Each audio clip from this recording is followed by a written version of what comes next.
unos cuantos micros y le dio un golpe al micro y salió ¡pum, pum, pum! Y dice, esto me pone a mí, hombre, esto para una iglesia, no para mí. Así que tenía mucho sentido del humor y este hombre estaba ya con una capacidad enorme que tenía, aún con su edad, que ya no veía prácticamente, me acuerdo mucho, y sin ver, sin leer el papel, me acuerdo todavía de muchísimo de lo que él comentó en el mensaje de una predicación buenísima, extraordinaria, que edificó mucho mi vida y la vida de los que estábamos allí en aquel día. Así que gracias al Señor por hermanos como nuestro hermano Cardona, nuestro hermano José Cardona. Bien, ¿qué pasaría, hermanos, si desde que Cristo estuvo aquí en la tierra, y ya sabéis de su vida y predicó la palabra, y él murió, resucitó y subió al cielo, está la presencia del Señor, ¿qué hubiera pasado si los hombres que se comprometieron, se esforzaron y se sacrificaron por la causa del Evangelio no lo hubieran hecho? Pablo, Pedro, los discípulos, tantísimas personas, misioneros que han ido por ahí predicando el Evangelio, los primeros cristianos que no les importó sacrificar su vida, que murieron de manera vil, desagradable, muchísimos de ellos, otros en el foso de los leones, no negaron la fe, y tantísimos creyentes que han estado sirviendo al Señor, entregados a la obra con una vida de compromiso, de los Gedeones y de muchísimos hombres y mujeres, personas más. Se sabe, y he oído muchísimas historias, que muchos de ellos, en países que estaba prohibido, arriesgaban sus vidas para pasar Biblias de contrabando. Y a veces los cogieron, pero la palabra de Dios ha seguido corriendo. Personas que en la clandestinidad, como mi padre y muchos años atrás y después, han estado predicando la palabra, aún enfrentándose a situaciones difíciles y complicadas. ¿Cuántos creyentes, cuántas personas han estado esforzándose y dedicándose para que la palabra de Dios haya llegado a tantísimos lugares como ha llegado hasta el día de hoy? No existiría la iglesia como tal, ni el evangelio hubiera llegado, el cristianismo hubiera llegado tanto a tanta gente y a tantos países como ha llegado hasta el día de hoy. Hoy en día existe, yo creo, hermanos, y de esto quiero hablar un poquito con vosotros, un grave problema entre los creyentes. Creo que más que antes. Yo diría que la mayoría de nosotros no estamos comprometidos ni dedicados lo que de verdad debiéramos por la causa del Evangelio. Hablo en general, en el campo evangélico en general, entre los creyentes. Por supuesto que no me refiero a nosotros aquí, sino como algo general en el campo cristiano. Yo pienso, hermanos, que lo que necesitamos hoy es lo mismo que Dios siempre ha pedido a su pueblo: compromiso y dedicación de servir un poco más al Señor. Ya sabéis que Pablo, en la carta a los Romanos 12:1, explicándole varias cosas, les dije, así que, ya le he explicado cosas importantes, viendo el amor de Dios, el poder, la necesidad que hay del Evangelio, y dice el versículo 1, así que, como diciendo, ya lo tenéis claro por lo que he dicho, hermanos míos, os ruego, dice Pablo, nada más y nada menos que por la misericordia de Dios, que presentéis vuestros cuerpos, vuestras vidas, en un sacrificio, pero un sacrificio vivo. Ahora ya Dios no quiere sacrificios muertos, ni de animales ni inútiles, sino un sacrificio vivo, útil, dice además, usa una palabra buenísima aquí, útil, agradable al Señor.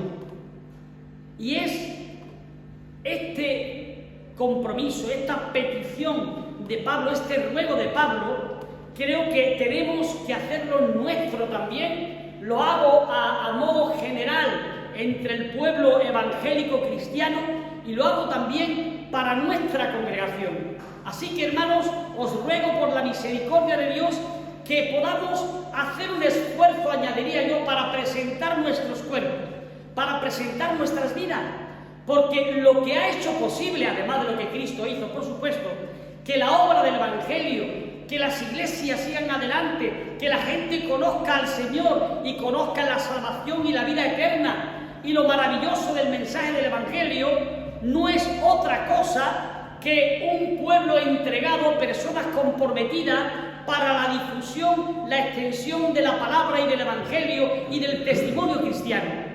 Y esto solo se puede hacer de esta manera. Os ruego, hermano, por la misericordia de Dios, que hagamos un presente con nuestra vida.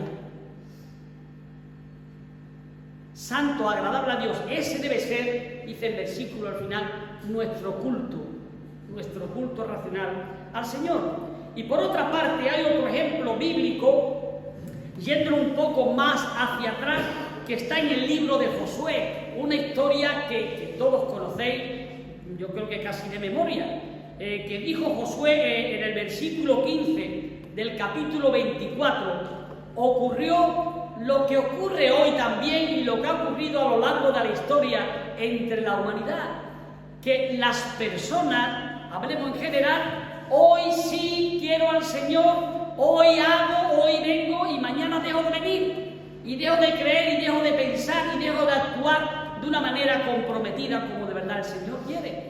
Y el pueblo, sabéis que se sublevó, se levantó, o más bien empezó a decir cosas contrarias y empezaron a olvidarse un poco de lo que de verdad era Dios, de haber visto su mano tantas veces, y empezaron a dejar al Señor un poco de lado y el compromiso con Dios un poco de lado. Entonces Josué reúne a todo el pueblo para hablar y explicarle, y dice: pero si a ustedes les parece mal servir al Señor, elegid ustedes mismos a quien queréis servir. Si queréis servir a otros dioses, a los dioses que sirvieron vuestros antepasados, vuestros padres, al otro lado del río Éufrates, o a los dioses de los amorreos en la tierra en la que estáis viviendo ahora también, hacedlo. Servid a quien queráis servir. Y eso fue, como he dicho, no lo que dijo Josué. Pero por mi parte y por mi familia, yo y mi familia serviremos al Señor. Qué bueno que aunque otros no lo tengan claro, nosotros lo tuviéramos así de claro, o lo tengamos así de claro. Fíjense en una palabra que a veces leemos, pero a lo mejor no vemos con claridad lo que leemos. Yo y mi casa, yo y mi familia vamos a seguir creyendo. No, eso no es lo que dice. Yo y mi familia voy a seguir asistiendo a la iglesia, al culto, al templo. No. Aquí Josué usa una palabra que nosotros tenemos que analizar, agarrar con fuerza, tomarla como para nosotros. Dice: yo y mi casa, yo y mi familia vamos a servir. Serviremos al Señor. No es lo mismo venir que servir. No es lo mismo asistir que servir. No es lo mismo adorar que servir, aunque adorar es parte también del servimiento al Señor. Y lo que se necesita, lo que necesita la iglesia, lo que necesita nuestra congregación, lo que necesita el campo evangélico en general, lo que necesita la sociedad, son personas que de verdad no solamente hayan creído en Dios, no solamente que digan que ellos vienen a la iglesia, sea cual sea el lugar donde asistan, sino necesita un pueblo comprometido que sirva. Qué bueno que nosotros pudiéramos anotar esto en nuestra mente, en nuestros corazones. Señor, yo creo en ti. Muy bien. Pero hace falta anotar esto. Señor, yo quiero servirte. Es diferente, pero es necesario. Así que aquí vemos que Josué fue un hombre una persona, fue un creyente que tenía lo que todo creyente cristiano debe tener: compromiso y dedicación.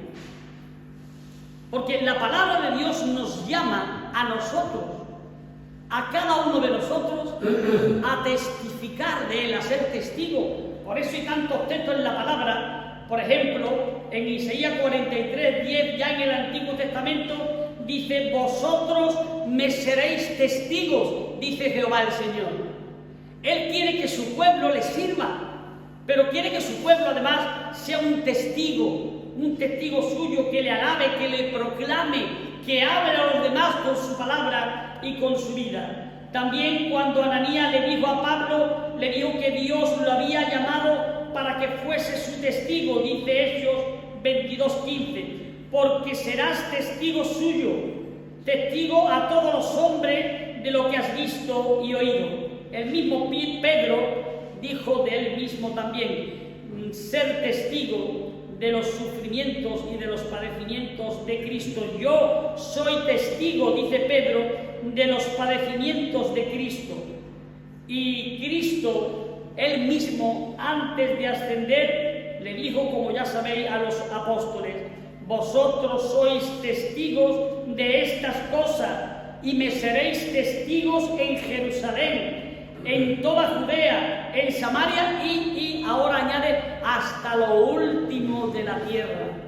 En todas partes, en todos los lugares, nosotros como creyentes, nosotros como salvos, nosotros como hijos de Dios, nosotros que tenemos ese enorme privilegio, que creemos y sabemos que vamos a estar en la presencia del Señor en los cielos, donde Él ha preparado, dice, un lugar para cada uno de nosotros.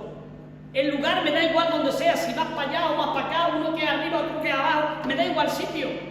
Si es con Cristo, si es para salvación, si es para vida eterna, si es un lugar bueno, allí quiero estar. Y ese lugar que el Señor ha prometido para nosotros, a los que le aman, donde vamos a estar, el Señor quiere que seamos testigos. Un testigo es uno que afirma, un testigo es uno que da, digamos, con claridad hechos fehacientes, que tiene además conocimiento directo de esas cosas. El cristiano, el creyente, es decir, cada uno de nosotros, como testigo del Señor, debe dar testimonio fiel de experiencias concretas tenidas con Dios en su vida. Por ejemplo, Nabucodonosor dijo de la intervención de Dios en su vida: conviene que yo declare las señales y los milagros que el Dios Altísimo ha hecho conmigo. Y también, por otra parte, Pedro y Juan dijeron: no podemos dejar de decir lo que hemos visto y oído. Así que eso debe ser también una realidad en cada uno de nosotros. Qué bueno sería que pudiéramos decir y sentir lo mismo que acabo de leer aquí, como dijo Pedro y Juan. No podemos dejar de decir lo que hemos visto y oído. O lo que dijo Nabucodonosor, dijo también: conviene que yo declare, que yo hable, que yo testifique las señales y los milagros que el Dios Altísimo ha hecho conmigo. Estamos convencidos de que de verdad Dios ha hecho cosas buenas con nosotros, que Dios ha hecho un efecto positivo, verdadero en nuestra vida. ¿Estamos seguros de la salvación? ¿Estamos seguros de la vida eterna? Entonces deberíamos de decir: conviene que yo cuente estas cosas, conviene que yo las declare, conviene que yo siga hacia adelante. Hay en una de las cartas que está en Apocalipsis a la iglesia de Éfeso, ya sabéis que dice que yo conozco tu arduo trabajo, tu esfuerzo, tu entrega, que no puedes soportar a los malos, y tantas cosas buenas que el Señor conoce de todos nosotros, y la elogia, la piropea, la alaba, pero le dice también: tengo algo contra ti, y es que has dejado tu primer amor. ¿Verdad que cuando uno se convierte como cuando uno se enamora. Ese fuego ardiente que hay en nosotros no nos deja estar quietos, nos deja estar activos, deseosos de explicar, deseosos de compartir, deseosos de comunicar, deseosos de estar a la persona que amamos al lado, de hablar de ella. Y ese fuego, ese primer amor, que es lo que olvidó la iglesia de Éfeso, es lo que a lo mejor el Señor quiere que todos y cada uno de nosotros podamos recuperar. Recuerda de dónde has caído, dice esa carta, y arrepiéntete. Cambia de forma de pensar, de forma de sentir. Usa de nuevo los recursos para volver a ser esa persona que tenía un fuego en su interior que nada podía parar, que le daba lugar y prioridad a las cosas de Dios en primer lugar antes que todas las cosas, que para nosotros era lo primero. Recuerda de dónde has caído, cómo llegaste hasta aquí, qué ha hecho ese efecto negativo en tu vida, qué ha interrumpido esa labor y ese fuego que había en tu corazón. Si no, vendré pronto a ti y quitaré el candelero de tu lugar. Qué bueno sería que pudiéramos tomar, usar todas estas herramientas, dicho de alguna manera, de la palabra de Dios para que en nosotros se produzca un cambio más positivo que beneficie nuestra vida y la obra de Dios. Así que tenemos que tener en cuenta todas esas cuestiones, hermanos, que son necesarias para cada una de nuestras vidas. Pero ocurre que no se hacen las cosas porque a lo mejor, y lo entiendo perfectamente, en la vida de cada uno de nosotros, en la vida de todo creyente hay obstáculos que interrumpen, impiden el compromiso y la dedicación. Posiblemente habrá muchísimos, pero uno de ellos puede ser, yo creo que sin duda, la falta de fe. No la ausencia, pero sí la falta. Menos fe quizá. Hay un relato bíblico que todos conocéis también en el libro de Números, capítulo 13, versículo del 30 al 33, en el que el pueblo de Israel, una de tantas veces, se encuentra con una situación de nuevo desagradable. Y dice que Caleb hizo callar al pueblo ante Moisés, dice el versículo 30 del capítulo 13 de Números. Caleb hizo callar al pueblo ante Moisés y dijo: subamos a conquistar esta tierra. Estoy seguro que podemos hacerlo. Pero los que habían ido con él respondieron: no podremos combatir contra esa gente. Son más fuertes que nosotros. Y comenzaron a esparcir entre los israelitas falsos rumores acerca de la tierra que habían explorado. Y decían: la tierra que hemos explorado se traga a sus habitantes, y los hombres que allí vimos son enormes. Hasta vimos a los hijos de Anac.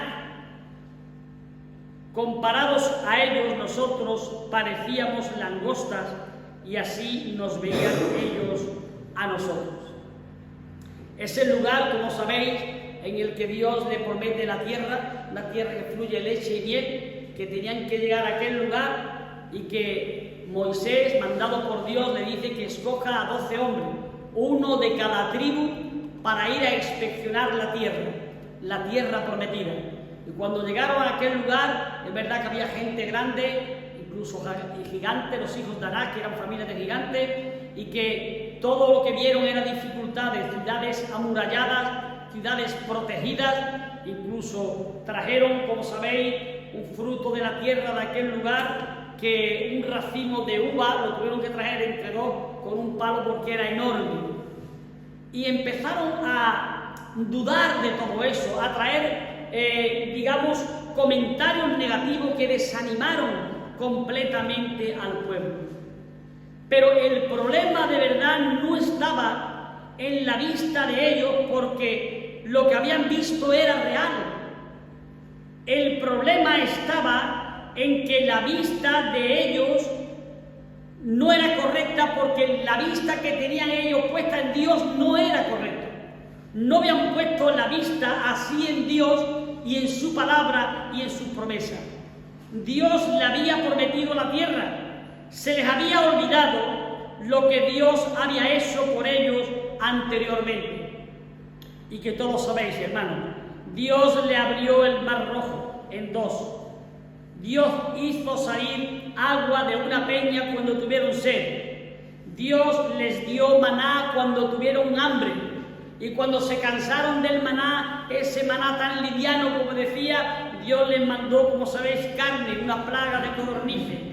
Se les había olvidado todo lo que Dios había hecho por ellos. Todo el poder de Dios, que Dios cumplía su palabra, que Dios estaba presente, que Él no fallaba, que con Él vencieron grandes dificultades y conquistaron grandes batallas. ¿Cuántas veces nosotros, hermanos, olvidamos o podemos olvidar lo que Dios ha hecho con cada uno de nosotros?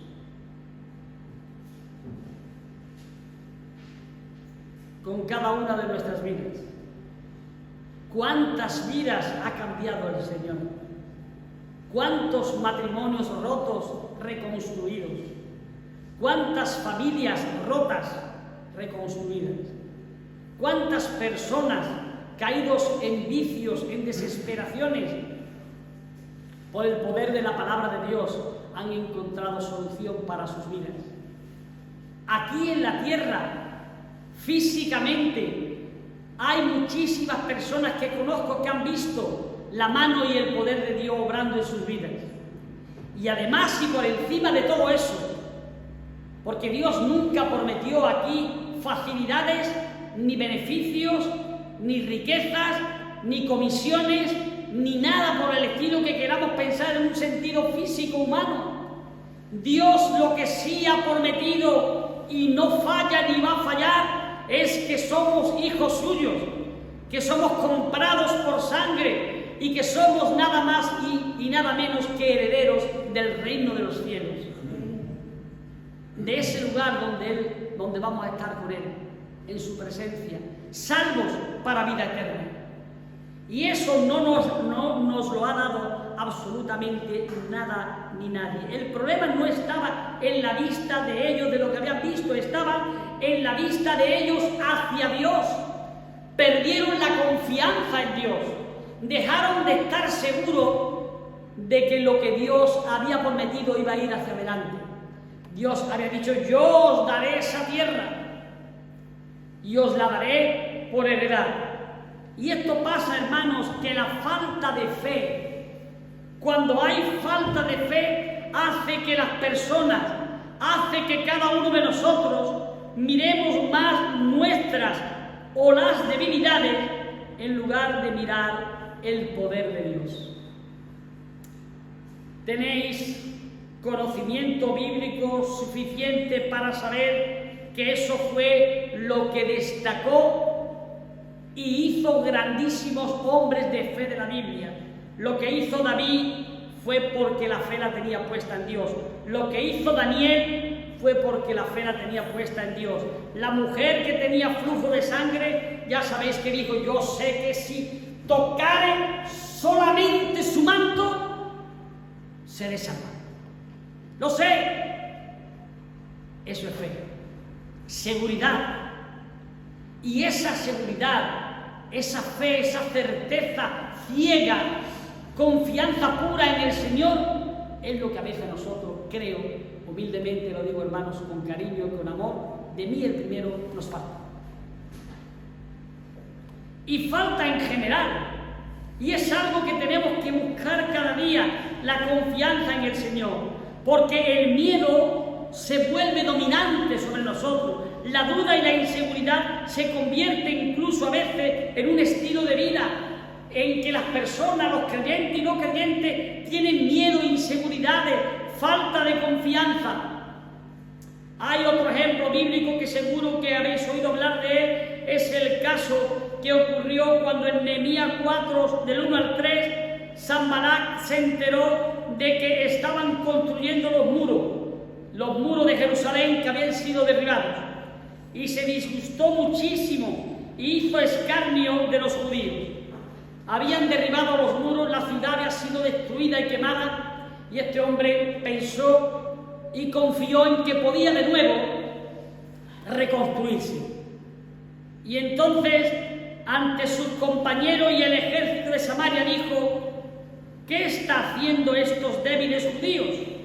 ¿Creen que se les va a permitir que reconstruyan de nuevo y que vuelvan a ofrecer sacrificios? Burlándose un poco de la confianza que tenían. ¿Piensan acaso terminar en un solo día? ¿Cómo creen que esas piedras quemadas y de esos escombros van a hacer algo nuevo? Y Tobías, amonita, aquí dice el nombre de él, de los demás no, que estaba también junto a él, añadió incluso: estos muros son tan débiles que si se les sube una zorra se caerán. Todo eso y mucho más es lo que los enemigos, lo que a nuestro alrededor podemos escuchar. Palabras de desánimo. Los que confiaron en construir ese muro de Jerusalén, lo construyeron, hermanos. A pesar de las críticas, se construyó. Pero lo que los enemigos implican en sus comentarios a nuestro alrededor, lo que el diablo puede hablar a nuestro oído a través del comentario de lo que hay a nuestro alrededor es: esa gente está debilitada, esa gente ya no van a poder seguir adelante. Casualmente coincide un poco con lo que yo quiero decir y con nosotros, pero está en el tema. Esa gente está debilitada, lo dice en general, términos generales para todos los casos, para todas las iglesias, para todos los creyentes del mundo. Esas metas tan grandes que ellos tienen son inútiles. También sus esfuerzos, los que van a hacer, no van a servir para nada. Yo pienso que el fracaso para ellos es seguro. Esta gente no sabe construir nada, no van a llegar a ningún sitio. Son los comentarios que el diablo usa como herramienta para desanimar. Estos o otros, pero nuestro oído debe estar abierto a las promesas de Dios. Nuestros oídos, nuestros ojos deben estar pendientes a que si el Señor dice cosas y Él está con nosotros, las cosas son diferentes. Las cosas pueden cambiar, las cosas se pueden hacer. El muro de Jerusalén, que era imposible para todo el mundo y la mayoría, se volvió a construir. A pesar de las críticas, a pesar de los comentarios, a pesar de la burla, a pesar de lo propio. Nuestra mirada debe cambiar de lugar, debemos buscar otra ubicación.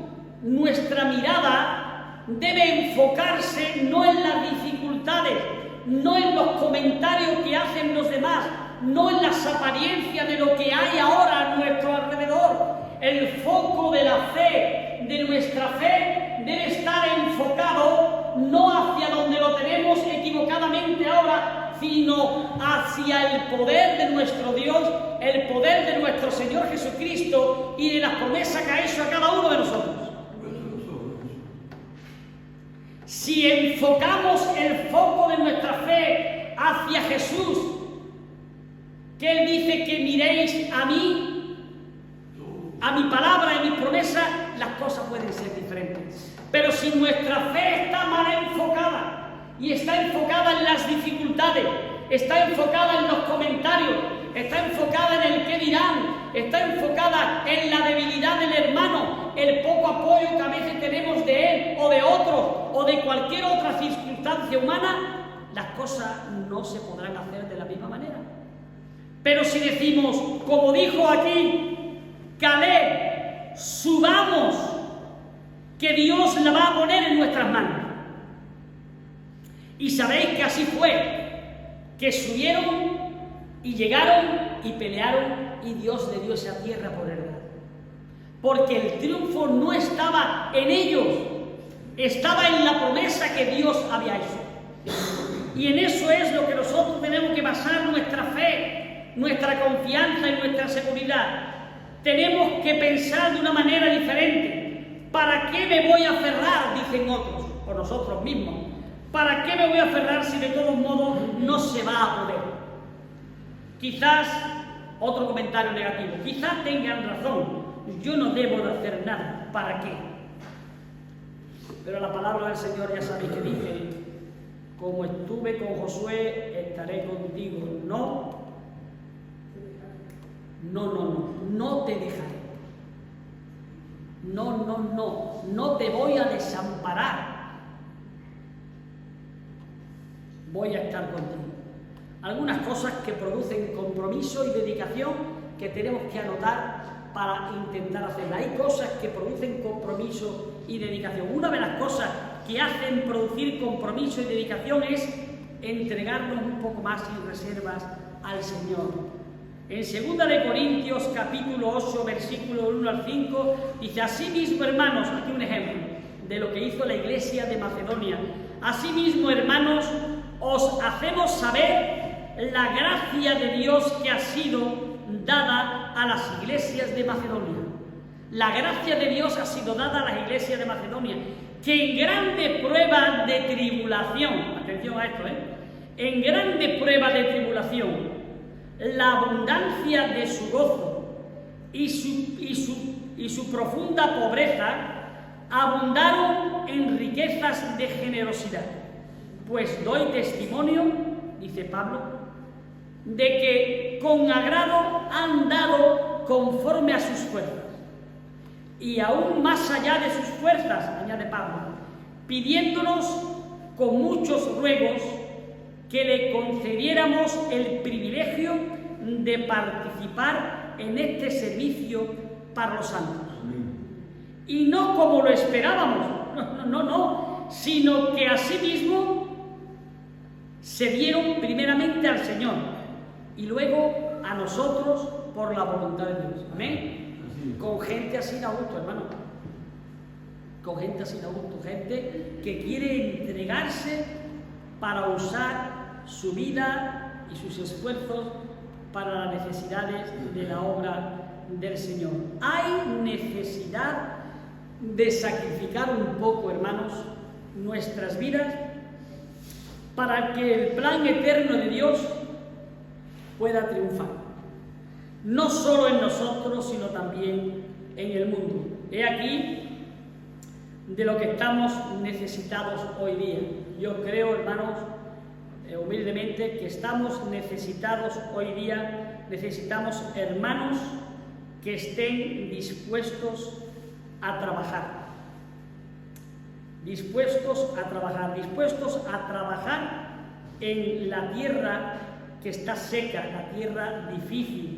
La recompensa está en el dar, como dice la palabra, y no en el recibir. Más bienaventurado, dice el Señor, es dar que recibir. Personas que estén dispuestas a decir: yo apuesto por el Señor y hago un poquito de esfuerzo para colaborar y contribuir con eso. Marcos 10:45 dice: porque el Hijo del Hombre no vino para ser servido. El Hijo del Hombre vino para servir. Y ese es el ejemplo que nosotros tenemos que tomar. Y para dar su vida en rescate por muchos. En el libro de Éxodo, capítulo 17, versículo del 11 al 13, hay un ejemplo muy vívido, y es cuando el pueblo de Israel hace que tenga que pelear con Caleb y con los amalecitas. Y en esta ocasión Dios le dice a Moisés: levanta la vara y levanta tus brazos, y será que cuando tú tengas tu mano levantada, el pueblo va a triunfar y va a prevalecer. Pero ocurría que cuando Moisés tenía los brazos levantados y el báculo levantado, el pueblo de Israel prevalecía. Pero llegó un momento en que Moisés se cansaba y tantísimas horas en la batalla, una batalla enorme, grandísima, con muchísima gente, se le bajaban los brazos. Y dice el pasaje que cuando Moisés bajaba los brazos, prevalecía el pueblo, los amalecitas. Pero cuando Moisés levantaba los brazos, ganaba Israel. Entonces, ¿qué tuvieron que hacer? Le pusieron una roca para que se sentara, porque llevaba muchas horas de pie, cansado ya, era mayor. Y además, dice la palabra que pasa muy bonito, Éxodo 17, del 11 al 13 y en adelante, y a Aarón y Hur tuvieron que sujetarle las manos porque no podía ya, estaba muy cansado. Y entonces, cuando él bajaba las manos porque no podía seguir, perdía Israel. Pero cuando levantaba las manos, Israel vencía y ganaba. Y Aarón y Hur les sostuvieron las manos hasta la caída de la tarde del sol. Y la batalla la ganó Israel. Qué buena enseñanza, hermanos, para nosotros ver que con la ayuda de Aarón y Hur se pudo conseguir conquistar y ganar esa batalla. Nosotros como iglesia, como pueblo de Dios, necesitamos de la ayuda de los hermanos. Con la ayuda de los demás podemos llegar a conquistar grandes cosas, a ganar grandes batallas, a hacer grandes logros. Necesitamos a veces de la ayuda de otros. Si Aarón y Hur no hubieran ayudado a sostener esos brazos cansados, la batalla quizás no se hubiera ganado. Pero se ganó. Y se ganó por la ayuda que hicieron Aarón y Hur. La iglesia necesita también de ayuda, necesita de apoyo, de gente que sostenga, que ayude, que colabore.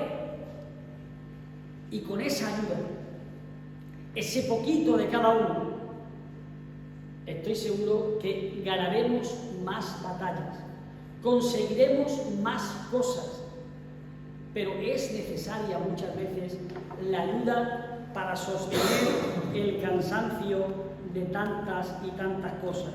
Hay varias cosas que podemos hacer, hermano, usando el ejemplo de las manos. Podemos levantar nuestras manos en señal de desesperación, clamando que nada se puede hacer. Yo no sé hacer nada, yo no puedo hacer nada, ¿qué vamos a hacer? Levantamos las manos, pero protestando en señal de desesperación, clamando que nada más se puede hacer. Hay otra cosa que podemos hacer con las manos. Podemos aplaudir la labor o el trabajo que hacen otros. Bien, hermanos, muy bien. Eso está muy bien, me gusta mucho. Usamos las manos para aplaudir. Pero también hay una tercera cosa que podemos hacer para usar nuestras manos. Podemos usar nuestras manos para poner las manos en la obra de Dios. Y poner nuestras manos para que sea un instrumento de Dios que use y sea usado para llevar a cabo el propósito que Dios tiene y los planes que Dios tiene para su iglesia y para nuestra vida. ¿Amén? Por menos un amén tremendo, Que así sea, hermanos. ¿Cómo vamos a usar o queremos usar nosotros nuestras manos? ¿Qué clase de creyentes somos nosotros? ¿De qué tipo? ¿De qué forma? ¿Hasta dónde estoy comprometido? ¿Hasta dónde amo yo al Señor? ¿Hasta dónde quiero colaborar con la iglesia, con su obra? Honestamente pienso que necesitamos más personas de las cuales habla este pequeñísimo poema. Dice así: yo soy solo uno, pero soy uno.